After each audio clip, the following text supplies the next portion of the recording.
Bonjour et bienvenue à tous. Lorsque l'on voyage dans un pays que l'on ne connaît pas, on a envie de tout découvrir, de tout savoir sur la vie locale. Mais faut-il vraiment tout découvrir? Pas forcément, car s'il y a bien un endroit qui se veut horrible aux quatre coins de l'Afrique et que l'on ne veut surtout pas visiter, c'est la prison. C'est non merci pour une petite visite. Il faut savoir que cet établissement de redressement peut s'avérer être un sacré cauchemar. La prison la plus dangereuse d'Afrique ne l'est pas pour cause de dangereux criminels qui s'y trouvent, mais pour le traitement inhumain du jamais vu dans le monde que fait subir l'armée aux personnes incarcérées injustement. Alors voici pour vous la prison la plus flippante d'Afrique, parmi les plus cruelles au monde, celle que tu n'as absolument aucune envie de découvrir. Commençons. Avant de commencer la vidéo, si vous êtes nouveau, abonnez-vous à la chaîne et activez la cloche de notification pour ne plus jamais rater une vidéo.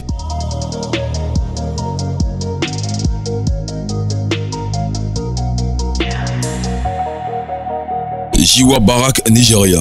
Plus de 1400 détenus sont morts durant un seul mois de juin 2013. Beaucoup ont été délibérément affamés, d'autres torturés à mort, tandis qu'un grand nombre a succombé à des maladies liées aux conditions sanitaires et à la malnutrition. Des prisonniers ont rapporté comment ils devraient boire leur propre urine, faute d'eau, et comment ils se relayaient pour s'asseoir et essayer de dormir. Les cadavres étaient sortis des cellules chaque matin. Saleh Jega n'oubliera jamais ce 25 novembre 2012 au matin, quand sa vie a basculé du tout au tout, ni les 15 mois terribles qui ont suivi. On a été privé d'eau pendant des jours, 300 personnes sont mortes. Quand quelqu'un mourait, nous étions contents parce que ça faisait plus de place, affirme le prisonnier. Il vivait à Maiduguri sous la menace constante de Boko Haram quand il s'est trouvé piégé au mauvais endroit au mauvais moment. Ce menuisier de 25 ans a été arrêté par les militaires nigériens lors d'une opération de bouclage et de perquisition. Il cherchait des membres de Boko Haram et arrêtait tous les hommes qui, de près ou de loin, semblaient pouvoir en être. Ces hommes et garçons étaient soupçonnés d'appartenir à Boko Haram sans qu'aucune enquête véritable n'ait été menée ni aucune preuve présentée contre eux. Les militaires nous divisaient en deux groupes,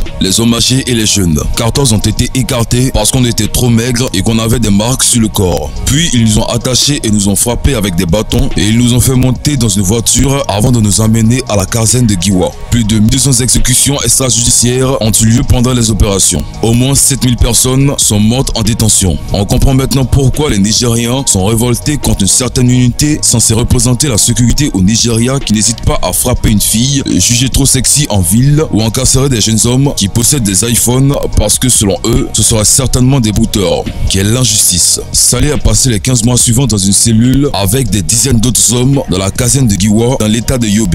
L'espace serait si réduit qu'il fallait se relayer pour s'asseoir et si mal ventilé que beaucoup de gens sont morts étouffés. Le repas, c'était une portion de riz qui tenait dans la main une ou deux fois par jour et l'eau était un luxe. Le menuisier a pu s'échapper après l'attaque de Boko Haram sur la caserne en mars 2014. Alors qu'il s'y trouvait, il a vu plusieurs personnes mourir, dont beaucoup de faim et de soif. Il a vu jusqu'à 80 personnes mourir en une seule journée. Sur les 19 personnes arrêtées en même temps que lui, seuls 4 ont survécu. Un officier de haut rang de l'armée nigériane. Dans la caserne de Giwa, les gens n'avaient pas de force de se tenir debout. On les affame délibérément. Ils beurrent en masse. Il y a un grand trou dans le camp où ils mettent des gens pendant de longues heures et même des jours. Ils nous aspergeaient d'eau froide ou alors ils faisaient fondre du polyéthylène qu'ils nous versaient ensuite brûlant sur le dos. J'ai passé plus de 3 jours dans ce trou, a raconté Jida Ali qui a été détenu dans le bâtiment militaire de Potiskum, état de Yobe. L'histoire est si scandaleuse qu'elle est presque difficile à croire. Cependant, les éléments de preuve qu'Amnesty International rend public ce mercredi 3 juin, fondés sur des documents et des correspondants militaires ainsi que sur des entreprises avec des victimes, des témoins et des membres des forces de sécurité, révèlent que des officiers supérieurs de l'armée nigériane étaient parfaitement au courant des détentions arbitraires et au taux élevé de mortalité parmi les détenus et qu'ils ont néanmoins omis de prendre des mesures pour mettre fin à ces violences des droits de l'homme. Un officier de haut rang a fourni à Amnesty International une liste de 683 détenus qui sont morts dans la caserne de Giwa sur une période de 5 mois à partir d'octobre 2012. À partir de ses visites et de ses entretiens avec des soldats stationnés à la caserne, il a pu estimer à près de 5000 le nombre de personnes qui y seraient mortes depuis le début 2013.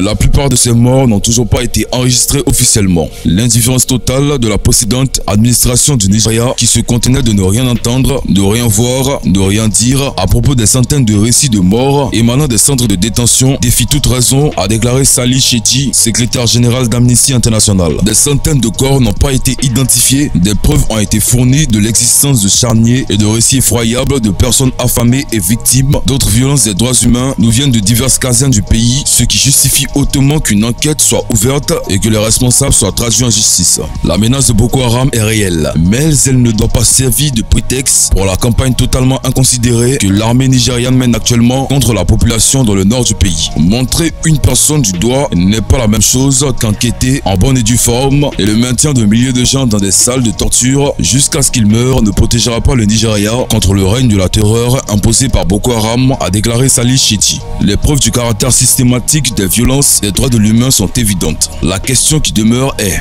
que va faire le nouveau gouvernement du président Mamadou Buhari pour briser le cycle de l'impunité? Tous les noms ont été changés pour protéger l'identité des personnes.